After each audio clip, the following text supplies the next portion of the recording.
Muito bom dia, amados. A nossa reflexão dessa manhã encontra-se no Evangelho de Mateus, capítulo 6, versículo 33, onde Jesus fala: Mas buscai primeiro o reino de Deus e a sua justiça, e as demais coisas vos serão acrescentadas. Então, hoje, nós vamos estar falando aqui sobre prioridades. O que é prioridade? A gente se cerca de cuidados prioritários na nossa vida.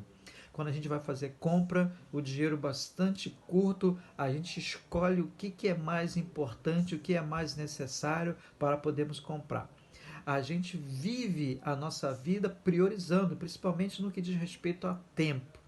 A gente escolhe fazer no tempo que nos sobra aquilo que nós julgamos ser mais essencial, mais importante e acaba deixando acumulado um monte de coisinhas, classificamos pequenas, de lado. Então, a gente vê Jesus aqui dando uma orientação por conta de equívocos da nossa parte no que diz respeito a escolhermos o que é prioridade e o que não é prioridade, porque às vezes nós ocupamos o nosso tempo, a nossa vida com coisas que achamos ser prioridades e na verdade elas não são prioridade.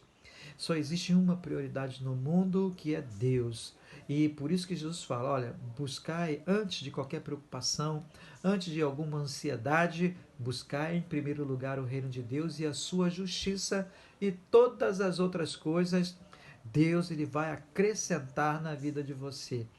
Parece que é um tanto dificultoso para nós acreditar em Deus. Mas se você observar direitinho, a maioria das coisas não estão nas nossas mãos. Nós não conseguimos resolvê-las. Elas estão dentro de uma esfera onde o limite da nossa capacidade física, a capacidade mental, a nossa capacidade intelectual, a nossa mão possa alcançar, de formas que somente Deus pode fazer por nós. Então, essa é uma das razões pelas quais precisamos confiar em Deus, né? A outra é que a gente não pode resolver nada. A outra é que só Deus pode resolver tudo. Então, por isso temos que confiar em Deus.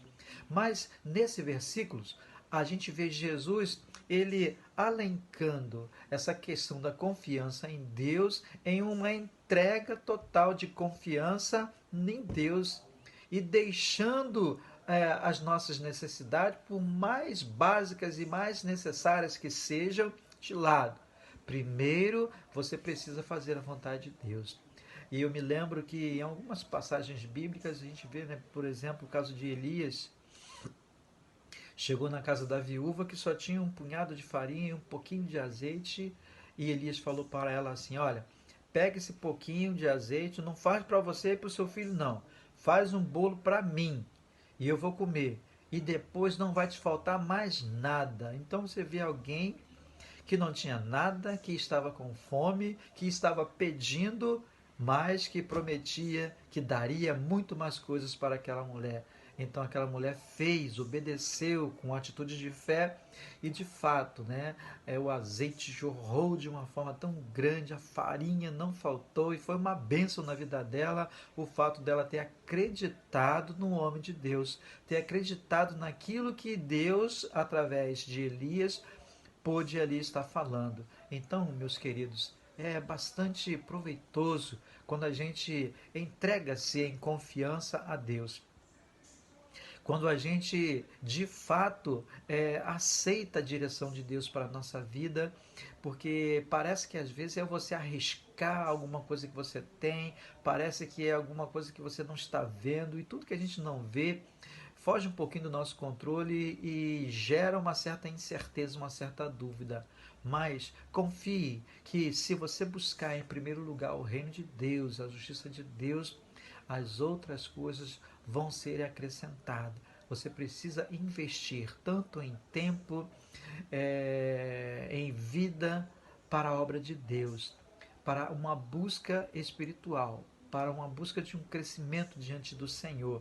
E você vai ver o que ele vai fazer em acréscimo na sua vida, tanto em necessidades básicas que você tem, financeiras. Deus ele vai operar positivamente na sua vida. Que ele te abençoe, em nome de Jesus. Amém.